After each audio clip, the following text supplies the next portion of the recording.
في كام لعيب امبارح في ماتش بتاع الاهلي وبيراميدز لعبوا في الزمالك، لعيبه تقيله لعبت في الزمالك كتير، لعيبه تقيله. خلاص.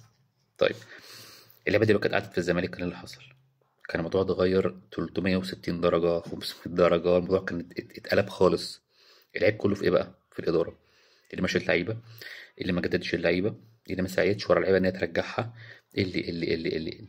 فانت كده عندك حل من اتنين الموسم الجاي: يا تبدا تقيل، يعني تجيب لعيبه تنزل تلعب على طول، مفيش حاجه اسمها بقى ياخد بقى حسيت ماتشات الدوري المصري، بس هو لسه بيتعرف على اللعيبه، اصل هو لسه بيتاقلم، مفيش الحاجات دي كلها.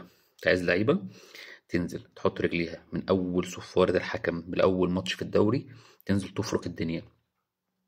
دي رقم واحد. رقم اتنين، هتقول انا اعمل فرقه وهبني فرقه، ده كده في الملاحات.